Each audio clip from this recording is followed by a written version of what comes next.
Hey, what's up everybody? How you doing? Welcome back to Karpo Gaming and another Skull and Bones video.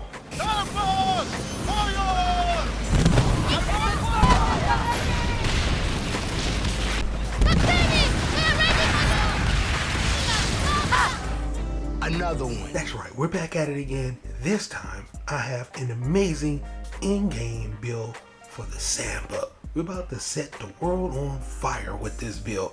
And I'm gonna walk it through you step by step how you can make this amazing in-game build as well. Let's go! Once again, thanks for watching everybody. Without further ado, ladies and gentlemen, let's get started. But before you do, looking for cheap skull and bone silver items and more, you head over to u4gm.com, use the code Karpo for 5% off, and head over to their Discord.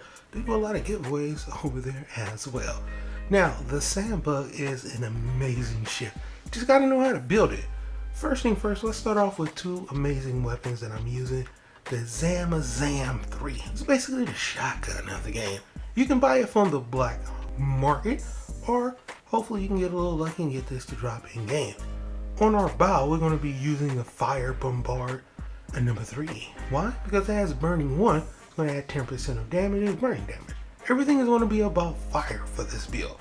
For our port and starboard, we're going to have two Zams. Number 3. It's going to have burning 2. It's going to have 20% as burning damage. So in our front, we're going to have a nice Fire Bombard. And on our starboard, on our port, two Zams. On the stern, another Fire Bombard. So two Fire Bombards, two Zams. And for our auxiliary, rockets, which is going to have a burning effect and has 20% of burning damage as well. Now we're going to get all of these things to synergize.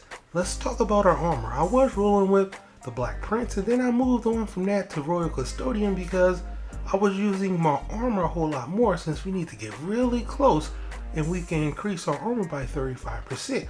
And the Black Prince, well, we need our health to be really low, so this essentially is helping us a whole lot more. For our furniture, I decided to go with the Iron Cap stand. Why? Because it was going to reduce our damage taken by 15%. And since we have a low health, we definitely need to be just a little bit more tanky, right? We also went with Ballast Mass. It's going to increase our acceleration and deceleration. So, you know, the ship is a little bit slower. It's going to help us speed up a little bit. Mortar Works is going to increase our elemental damage multiplier of mortars by 19%. So for the front, for the back, is going to help us get that fire effect to proc. And then we also want to have volatile fuel, increased charge rate of the ablaze effect on enemy ships, and also a gunpowder breach. We're going to increase damage to enemy ships while they're ablaze by 10%. So we have a faster effect to set them on fire.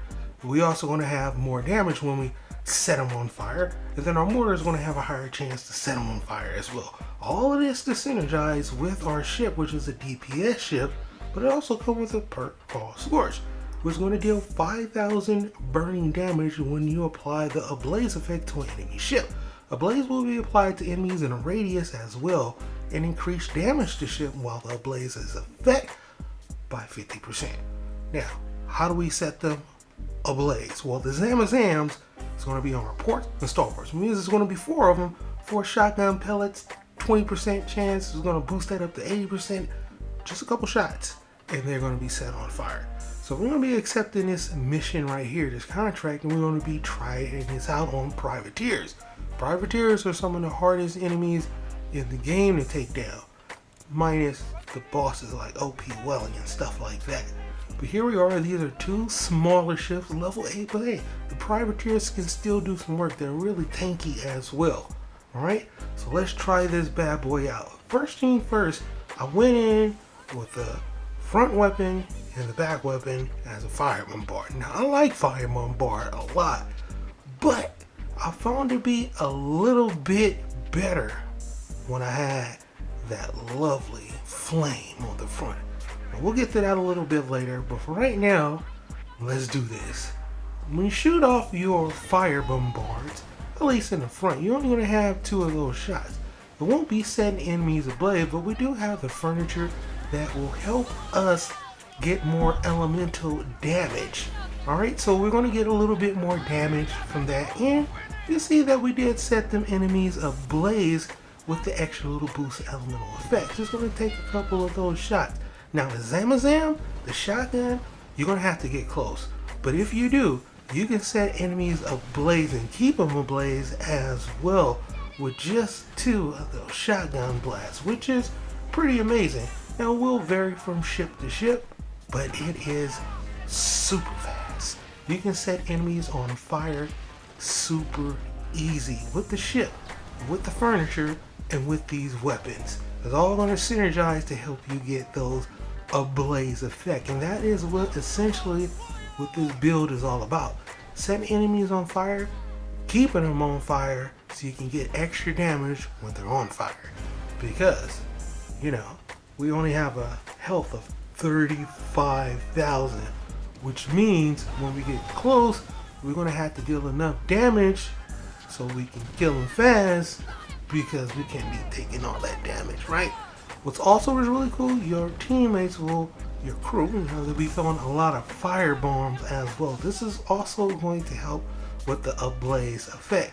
You're going to be setting enemies on fire a lot. Now, although I didn't take these guys down as fast as I wanted to, I realized that the front weapon probably would suit me better if I made it a flamethrower, since we have to be close, since we have the Zamazams on both sides. It just made sense, because if I'm close, I can't use my fire bombard.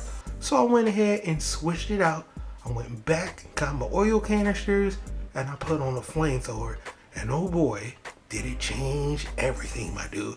On the back, I still have the fire bombard, so if an enemy is in the back, I can hit him with the canisters. But here we are again, we're back. This time, we have a huge level 8 privateer ships and 2 small ones. This is a perfect opportunity to test out this build. If the build is good, I should be able to take these guys down. Remember, I switched it up. Now I'm going with the flamethrower in front, and I'm playing aggressive just like the ship says it wants me to. It's an aggressive ship. It's a ship that can set enemies on fire. I got the furniture, I got the weapons. Now let's do this, baby. So we're gonna head straight into this fight. And yeah, we're about to see exactly how good this build is. And oh boy, is it good. Make sure you just brace for the attacks. After you finish bracing for the attacks, whip out that Zamazam. Remember, you have to be close. It's a shotgun. But if you are close enough and you rip off those shots, oh boy, you can set these enemies on fire super fast, as you can see right there. 1-2 shots, he's on fire. Throw a couple fire bombs down, another Zamazam shot, and he's down. Yeah, he's a lower level ship, but that was super fast. Alright, let's keep moving on. We got a huge ship over here, and another smaller ship too. So let's do this. Now, about this big ship. We're going to brace. Now we're going to go in for the fire attack.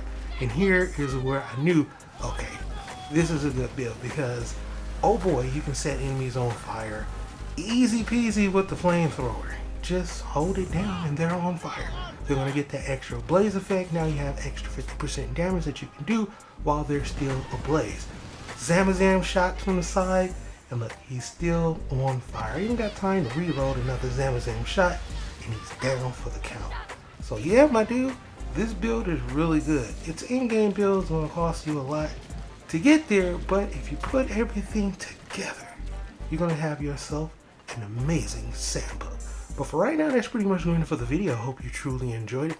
Now, as always, if you're new to the channel, how you doing, and welcome. Don't forget to subscribe, because right here at Karpo Gaming, a wide variety of videos range from updates, tips and tricks, guides and news, and a whole lot more. So hopefully you enjoyed this video. Once again, thank you everybody for all your love and support. And as always, I'll be seeing y'all in the next one. Later.